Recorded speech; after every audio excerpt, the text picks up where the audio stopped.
Conscious Gal here. I wanted to do a vlog about something that I think is really important when we're on the HCG protocol.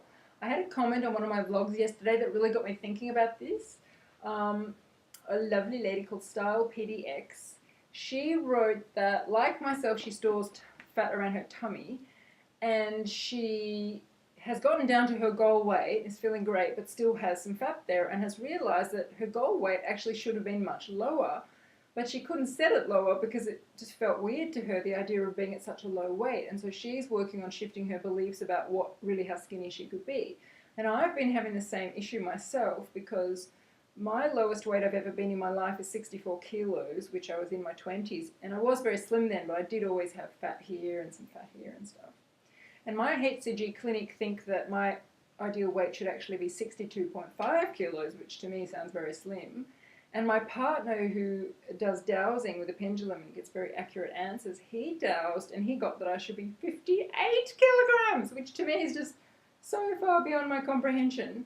And I have also been struggling with visualizing myself at such a thin weight. I just have no idea what my body would look like at that weight.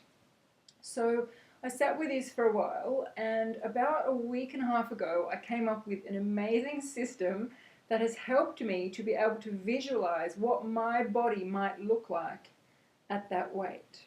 And since I came up with this, I've really been visualizing every night, lying in bed, visualizing what I'm going to look like, and it's allowing me to shift all my beliefs, all my limiting beliefs. And I know that a lot of people in that, when they get down to the last 15, 20 pounds, can get stuck at very long stalls.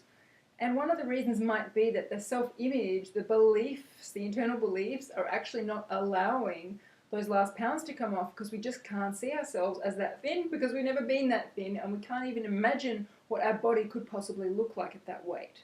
So I really wanted to share this thing that I've invented, which is quite fun to do, and hopefully it will help all of you guys out there also really get clear on what your body could look like when all the abnormal fat is gone, and then it's a really good way to start to visualize that.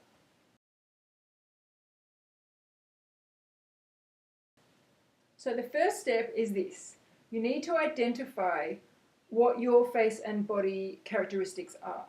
So the first part of that is identify, are you an apple shape or a pear shape or a banana shape or an hourglass shape? So apple shapes, I'm apple shaped. We have much broader shoulders, smaller hips, and we tend to store our weight around our tummies and our upper arms, mainly in our upper bodies. Pear shapes are people with little shoulders and very broad hips, and they tend to store their weight around their tummy, lower tummy, hips, bum. My sister's that shape. She's got tiny shoulders, tiny, tiny waist, and she just gets really, really big around her bum and her hips if she puts weight on. Then there's banana shape, which are those people who are very straight. A lot of models are banana shaped. They don't really have a waist, they don't really have much hips, they don't really have much shoulders. It's all even. And they tend to put weight on everywhere. And the fourth one is the hourglass, and they're people who have tiny waists, big hips, but they also have broad shoulders. So their hips and shoulders are pretty even, their bust and hips are pretty even, but they've got the small waist.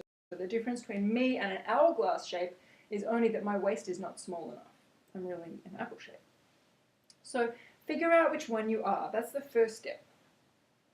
Then I want you to think about what face shape you are. Do you have a round face or an oval face? Do you have a heart-shaped face? Is the top part broader than the bottom part?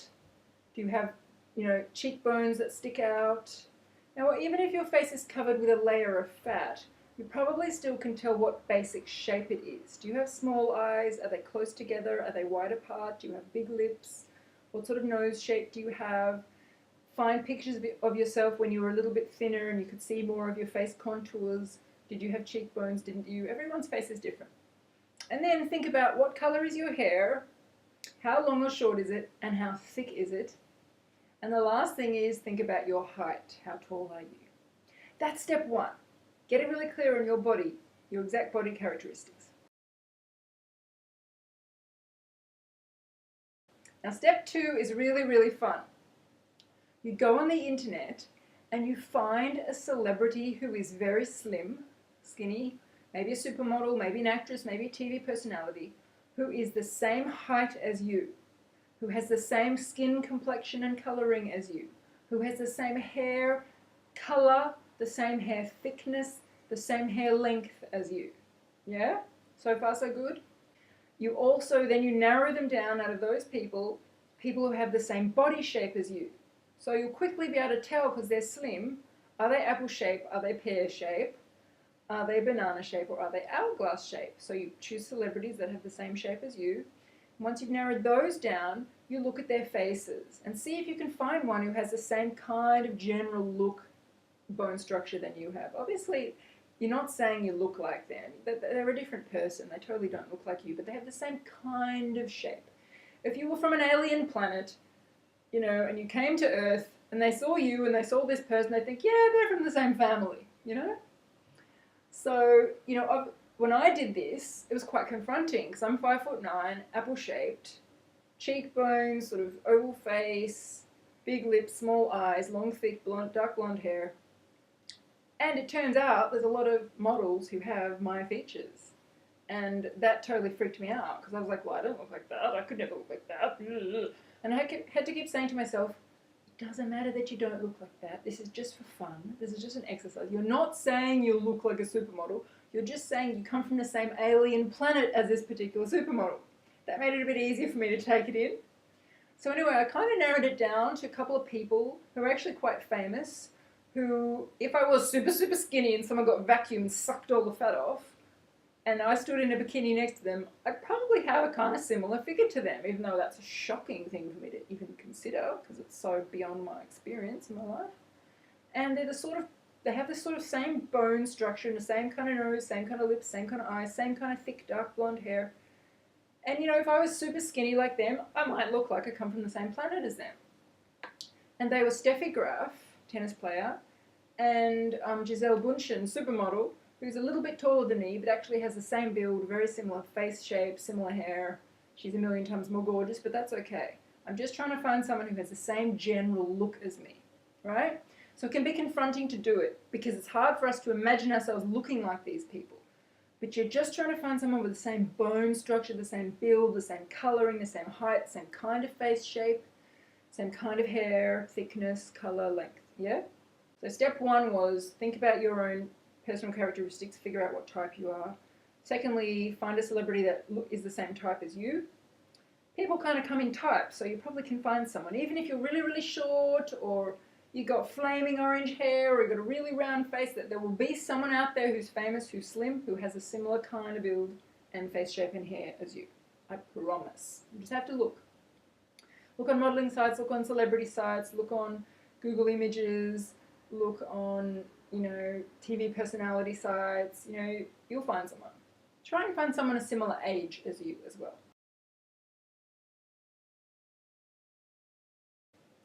So then step 3 is really fun. You go on Google Images, so look up Google Images, go there, it's a part of Google, and type in that person's name. So I decided to go with Giselle rather than Steffi Graf because Giselle's prettier and I thought it'd be more inspiring. So go in and you type a celebrity, Giselle Bundchen, and type in Giselle Bundchen jeans. And try and find a picture of her just hanging out in jeans. And then type in your person, Giselle Bundchen, evening dress. And try and find a picture of her in an evening dress. And then type in lingerie, type in bikinis, type in casual, type in sporty. Just try and get a whole bunch of different looks, because often celebrities really, you know, they're all dressed up. They don't look like real people. Try and get ones where they're carrying their shopping, you know, where some paparazzi caught a picture of them as they're getting out of their car and they're all disheveled and they look like a real person. You want to find pictures where they look like a real person, where they don't look like a superstar. And then what you do, if you know how to do this, if you don't know how to do this, you can just print out the photos and stick them on your wall. But the thing to do if you really do know how to use a computer is copy all those photos into iPhoto or whatever photos thing you use on your computer, and then put them together as your screensaver. So I've used iPhoto. I've put all my photos of Giselle in normal outfits as my screensaver. Every time I step away from my computer for more than 2 minutes, I come back to it, I see this screensaver playing, and whichever picture it's up to, and I look at it.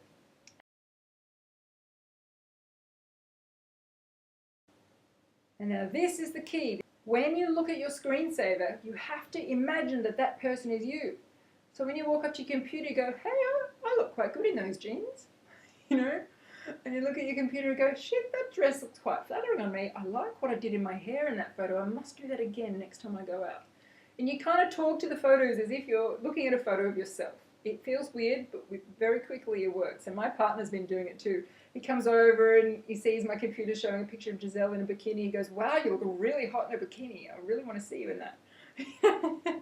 So if you can get your partner or your husband or whatever to do it as well, it's really, really good. The most powerful step, you are in bed, about to go to sleep, and you start doing some visualizing. I actually have stuck a note up next to my bed to remind me to do this at night before I go to sleep, or you can do it first thing in the morning. Or you can just find a quiet space in your day to close your eyes and do this. It's a visualization exercise. And what you're going to do is you are going to imagine that you are inside that body. You're actually walking around as this super skinny supermodel, this super skinny celebrity, but it's your face, it's you, and you're walking around and you're going, wow, I feel so slinky today, you know, wow, I feel so sexy. And really, really act it out in your mind. So you're kind of like, you know, imagine that you're looking down at yourself and going, shit, I look pretty hot in these jeans. You know, and imagine the feeling of pulling on your pants over your skinny legs, and imagine pulling on your skirt, imagine getting your boyfriend or your friend to zip up your dress because you're so hot. You know, and then imagine walking down the street with this supermodel body or the celebrity actress body, and imagine the looks you get from men, imagine how confident you feel, and really feel how it feels to be in this body. Because the key to visualizing is to feel it. It's one thing to look at a two-dimensional picture. It doesn't do as much in terms of the rewiring of the brain. Feeling it. I used to just look at my vision board every day, and that helped a lot. I've shown you guys my vision board before. But once I invented this process, it took it to a whole other level. I honestly now am at the point where I can lie in bed and totally see myself with a body like Giselle Bündchen, which is hilarious. Because, I mean, this is the thinnest I've ever been, and I'm probably 25 pounds heavier than her at the moment. But the point is, I can visualize it because I'm getting inside that body and I'm walking around in it, I'm talking to people in it, I'm going to parties, I'm going to restaurants, I'm imagining it, all my clothes in a small size, you know, imagining buying clothes, I'm imagining compliments I'm getting from people. So really put as much detail in your visualization as you can. So that's the process I invented last week. It's been a godsend. I now can totally visualize myself at 62 kilos or 58 kilos or whatever it is, which I never thought I'd be able to. So that means it's going to be much more possible for my subconscious to allow the weight to fall off, and I probably won't have such a long stall that a lot of people get when they hit the point where their self-belief won't let them go any lower. So guys, leave comments on this blog. Let me know how you go with it. I really want to know, what celebrity did you come up with? How did you feel doing it? Was it confronting? Was it fun? How did you feel? Have you gotten better at visualizing? Do you feel like now it's more possible? You know, those people are just like us. They have the exact same build as us, same bone structure, same colouring, same hair. The only difference is they've got no abnormal fat on their body and we have it.